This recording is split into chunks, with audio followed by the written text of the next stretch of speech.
Ladies and gentlemen, I think I'm getting this video out just in time to be helpful for a lot of people, and even if it's not during this particular rotation, I'm sure this video is going to help you in the future rotations as well if, like me, you're trying to beat the Furious Torrent. So up until today, I had not been able to achieve a triple S rank inside this particular Immortal Codex, but I want to go ahead and break down my team for you guys, as well as some potential substitutions, kind of the strategy surrounding this particular Immortal Codex, and all that sort of good stuff. So let's go ahead and hop straight into it. Real quick though, if you like the videos, make sure to go ahead and like the video and subscribe so that YouTube knows to push this content out to more people. The support on the Watcher of Realms videos and content on my channel has been absolutely breathtaking, so thank each and every one of you who watch this, like this, and comment on this. It means the world. So this is my particular team here, and before I show you my team, don't click off, because like I said,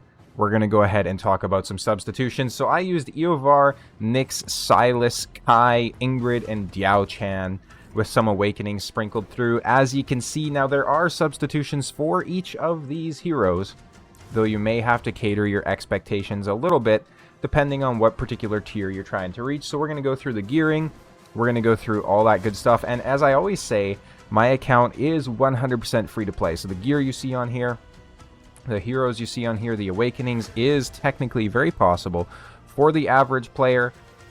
It just takes time, right? So I've been playing since like 2 months after the game launched.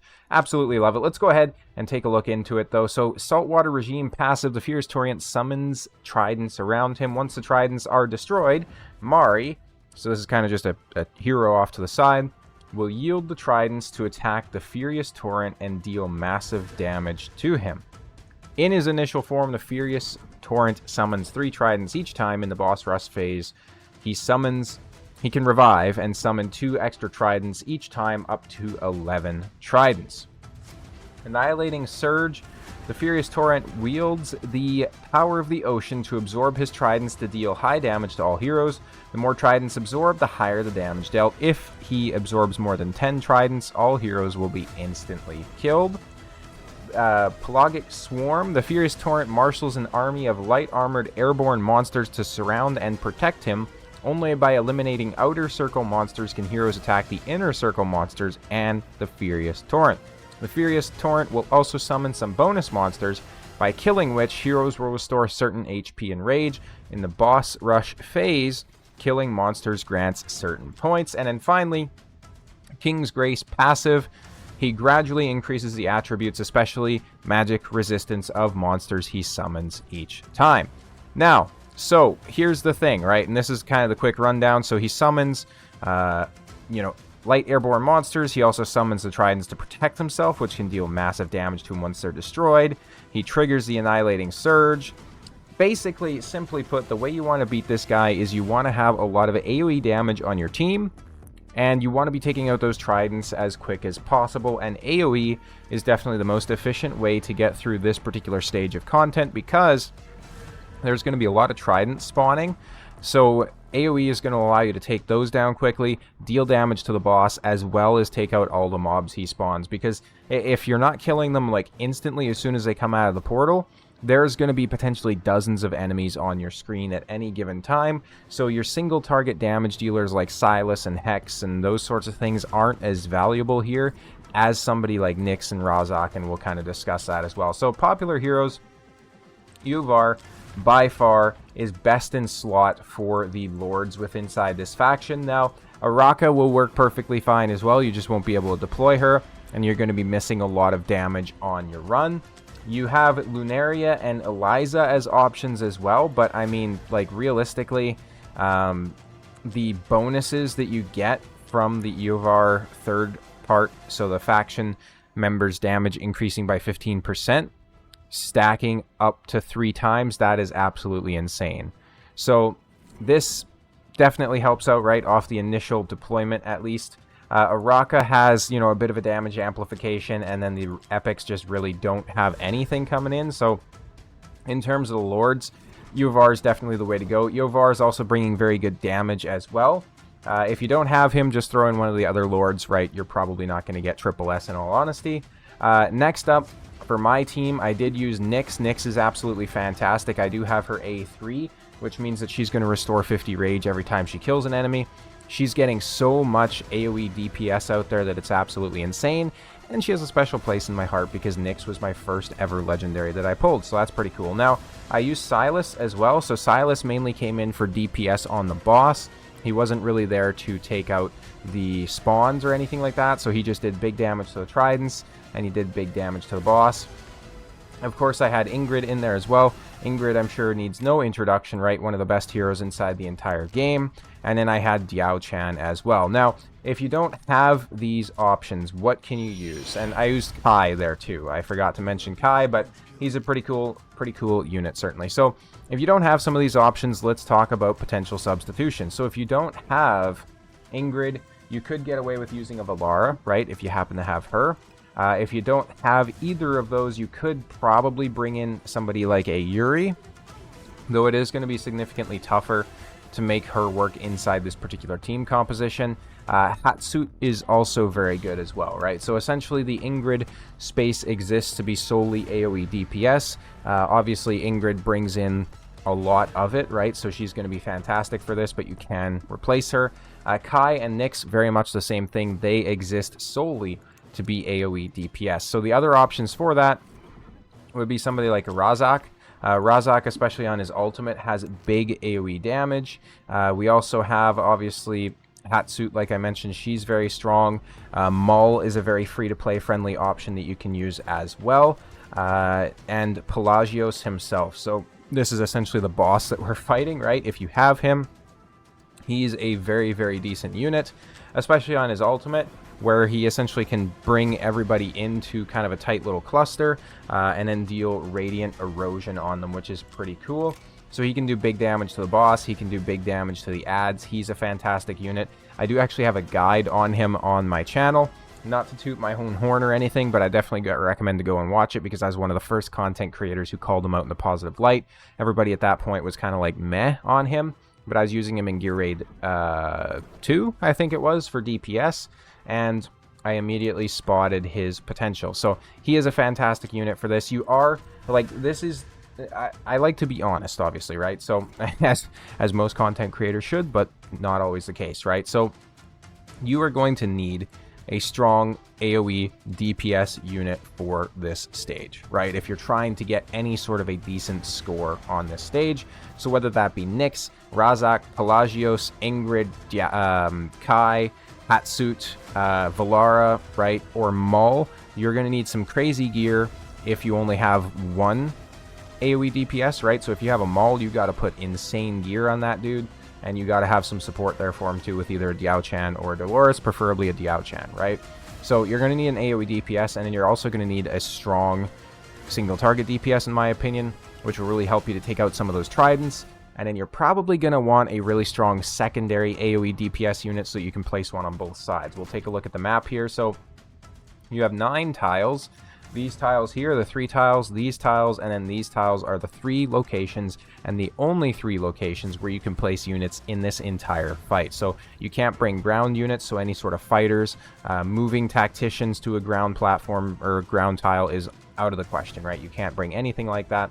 It simply has to be platform units in one of these 9 positions. So let's go ahead and take a look at my team.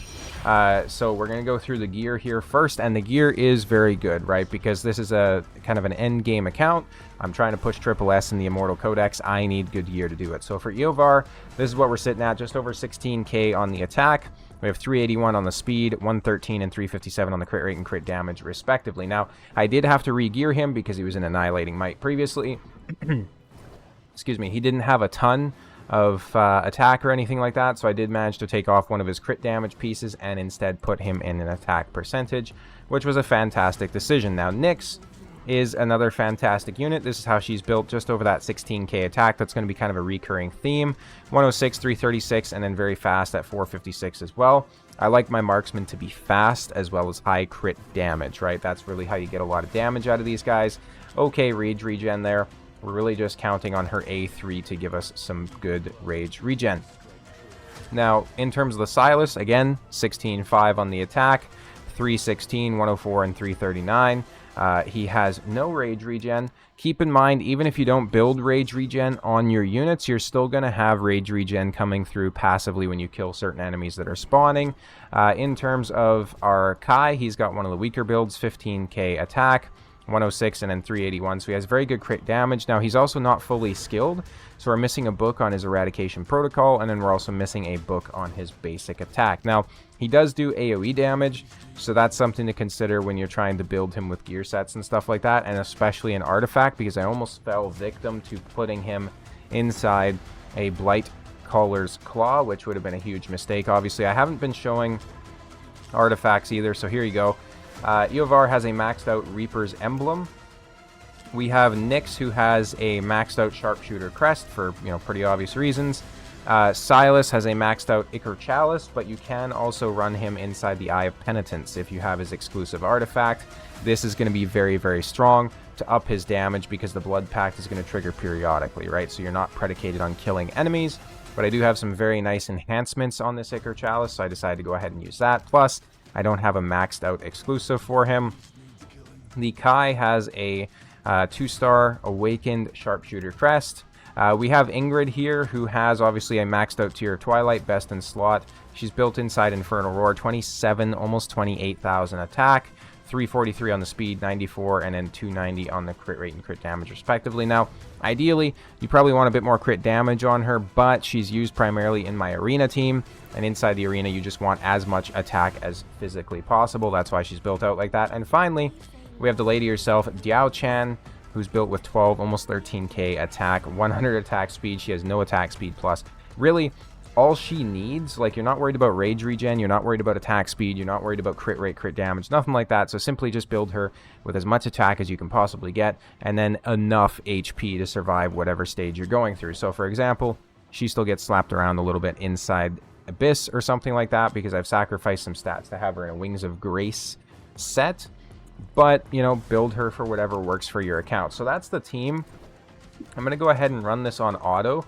Now, I'm not going to lie, there wasn't too much of a strategy to this on my end, apart from a couple of things I noticed. So we're going to go ahead and we're going to auto it to place everybody down, and then I'll slow it down and show you where everybody's actually at, so you have a good guide on that front. Now, the strategy with this is I literally clicked the button over here behind my head that allows you to turn on the ultimates automatically. So the only people you don't want ulting, obviously, and I'll put myself right on the boss, so I'm kind of centralized, not blocking anything, but you don't want Diao Chan ulting, and you don't want her switching between her forms, and then you obviously also don't want Ingrid to ult. You want her to stay in her long range form. So Ingrid is over here solo on the right hand side. She's going to be damaging the boss. She's also going to be obviously helping to deal with the waves as they come through on the right-hand side. Now, on the left-hand side, I have Nyx placed up here in the top slot, Diao Chan in the middle slot, and then Kai on the bottom slot. This is the placement that I found that worked best for my particular account. And then we have Silas here on the bottom left. We have Eovar on the bottom right. And then, like I mentioned, we have Ingrid over here on the right as well. Now, a couple of other things that I was messing around with. You could also potentially run Valara over here on the right and then Diao Chan in the middle of them. And one thing to be mindful of, though, is at least when I was playing, Valara wasn't really able to reach the boss in most of the positions that I could place her in. So even when she had her ultimate going, she wasn't really able to get boss damage. So she would kind of have to be in one of these top slots here where she can start to get damage as soon as the enemies come out. And now, I'm going to go ahead and put myself back down here to the bottom left. The ultimates are going to be popping automatically. I basically just set this up. I don't think we're going to get the triple S this round. We might set a new record. Who knows? But essentially, I just had this running in the background throughout my day at work. I set the auto ultimates up. I let it run, and eventually I got the triple S. I had to tweak the gear quite a bit, tweak the artifacts quite a bit, do some upgrades, shuffle some Soulbound Arcana and Infernal Roar pieces around. But in the end, it worked out. I definitely have the team to do it. I probably should have done it a while ago to get that triple S. I'm working towards the achievement where I get 6 triple S ranks inside the Immortal Codex, but it's better late than never, right? Watcher of Realms is kind of my secondary game. The primary focus of my content creation and gameplay, in terms of mobile games at least, goes towards Raid Shadow Legends, at least at this time.